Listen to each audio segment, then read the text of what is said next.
ಉತ್ತರ ಕನ್ನಡ ಲೋಕಸಭಾ ಕ್ಷೇತ್ರದಲ್ಲಿ ಕಾಂಗ್ರೆಸ್ ನಾಯಕರು ಶಕ್ತಿ ಪ್ರದರ್ಶನ ಮಾಡ್ತಾ ಇದ್ದಾರೆ. ಕಾಂಗ್ರೆಸ್ ಅಭ್ಯರ್ಥಿ ಅಂಜಲಿ ನಿಂಬಾಳ್ಕರ್ ಪರವಾಗಿ CM Siddaramaiah, DCM DK Shivakumar ಮತಬೇಟೆ ಮಾಡ್ತಾ ಇದ್ದಾರೆ.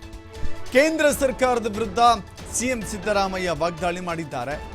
ಉತ್ತರ ಕನ್ನಡ ಲೋಕಸಭಾ ಕ್ಷೇತ್ರದ ಪ್ರಚಾರದ ವೇಳೆ ಬಿಜೆಪಿಯವರು ದೇಶದ ಬಡವರಿಗೆ ಶಕ್ತಿ ತುಂಬುವ ಕೆಲಸ ಮಾಡಲಿಲ್ಲ.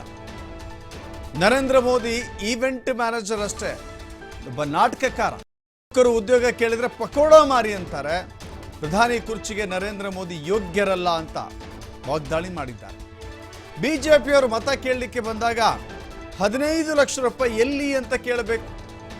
ಕಾಂಗ್ರೆಸ್ ಕೊಟ್ಟ ಮಾತು ಉಳಿಸ್ಕೊಂಡಿದೆ ಅಂತ ಹೇಳಿ ಕಾಗೇರಿಗೆ ಹೇಳಿ ಬಿಜೆಪಿಯ ವಿರುದ್ಧ ವಾಗ್ದಾಳಿ ಮಾಡಿದ್ದಾರೆ ಸಿಎಂ ಹಾಗೂ ಡಿಸಿಎಂ ಇಬ್ಬರು ನಾಯಕರು.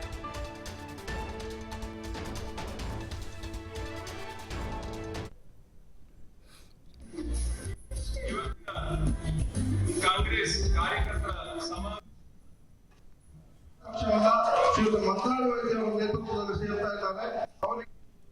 ಮುಖ್ಯಮಂತ್ರಿಗಳಾದಂತಹ ಡಿಕೆ ಶಿವಕುಮಾರ್ ಸರ್ ಅವರು ಹಾಗೂ ವೇದಿಕೆಯಲ್ಲಿರ್ತಕ್ಕಂಥ ಎಲ್ಲ ಹಿರಿಯ ನಾಯಕರು ಸೇರಿ ವಿದ್ಯುಕ್ತವಾಗಿ ಉದ್ಘಾಟನೆ ಮಾಡ್ತಾ ಇದ್ದಾರೆ.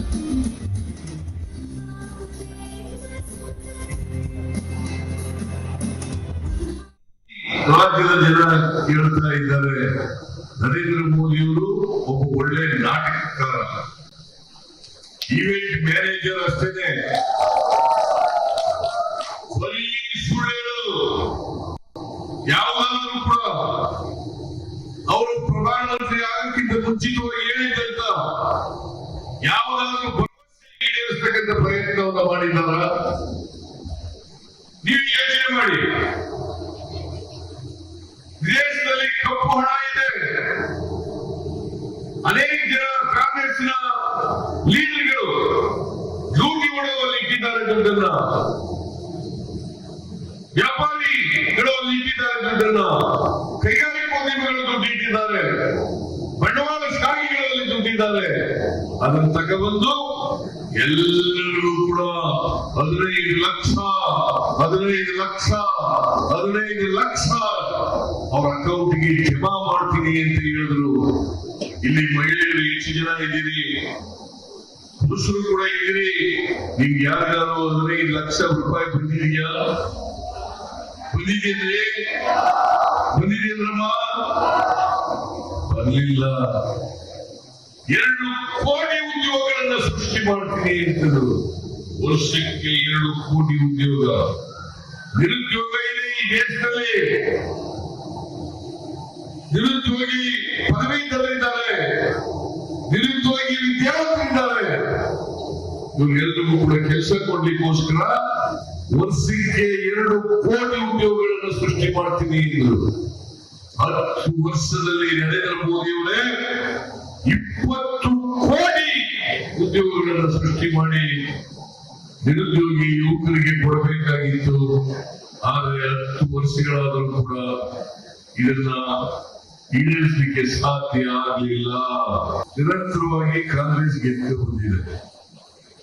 ಈ ಸಾರಿ ನಿಮ್ಗೊಂದು ಅವಕಾಶ ಸಿಕ್ಕಿದೆ ಬದಲಾವಣೆ ಮಾಡ್ಲಿಕ್ಕೆ. ಯಾಕಂತಂದ್ರೆ ಭಾರತೀಯ ಜನತಾ ಪಕ್ಷದವರು 10 ವರ್ಷಗಳ ಕಾಲ ಕೇಂದ್ರದಲ್ಲಿ ಅಧಿಕಾರದಲ್ಲಿ ಇದ್ದರು.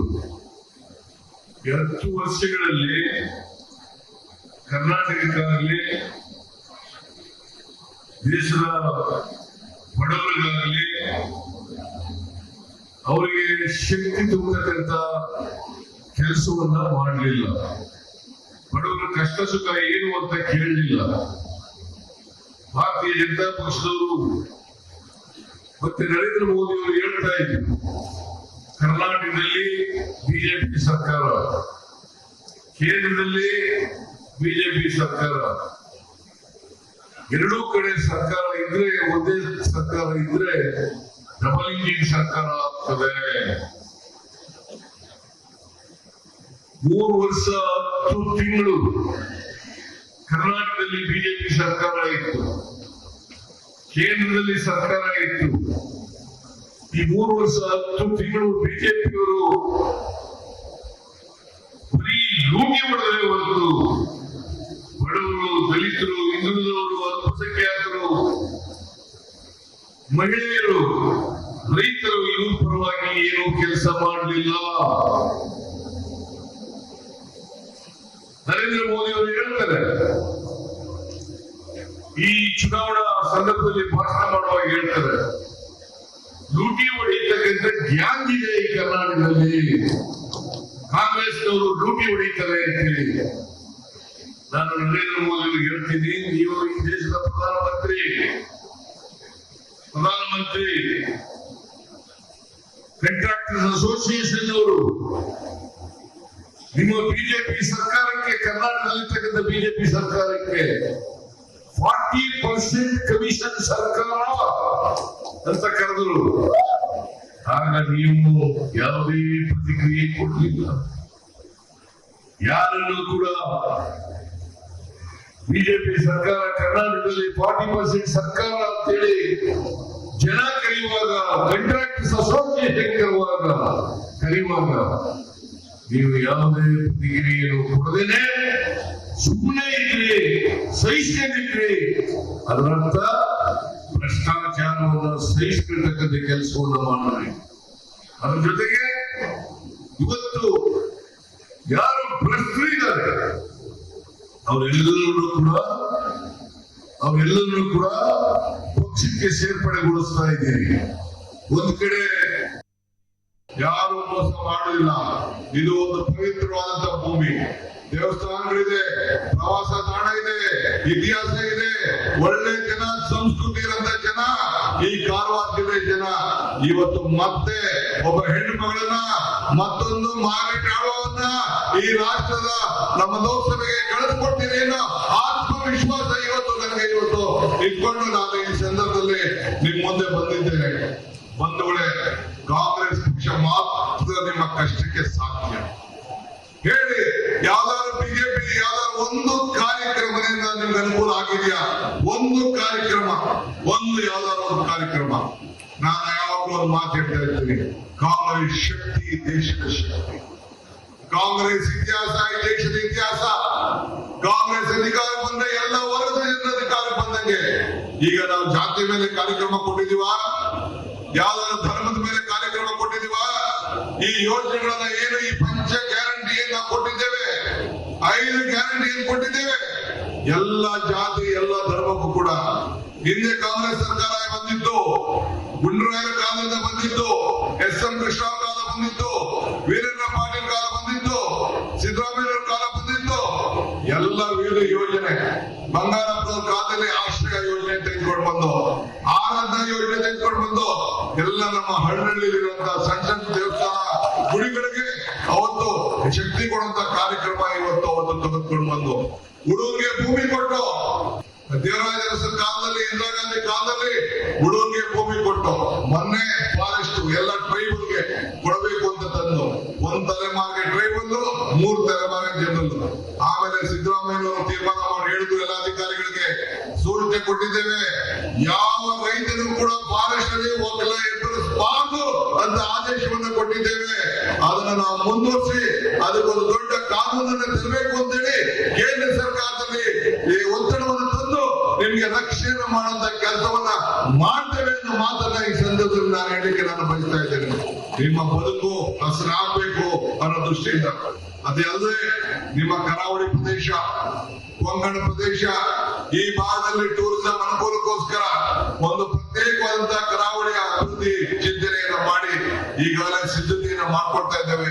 ಉದ್ಯೋಗವನ್ನ ಸೃಷ್ಟಿ ಮಾಡಬೇಕು, ಟೂರಿಸಂ ಹೋಗ್ಬೇಕು, ಜನ ಗೋವಾಗ ತಪ್ಪಿಸ್ಬೇಕು, ಮುಂಬೈಗೆ ಹೋಗೋದು ತಪ್ಪಿಸ್ಬೇಕು, ಸೌದಿ ಹೋಗೋದು ತಪ್ಪಿಸ್ಬೇಕು. ಉದ್ಯೋಗಕ್ಕೆ ಇಲ್ಲೇ ಉದ್ಯೋಗ ಸೃಷ್ಟಿ ಆಗ್ಬೇಕು.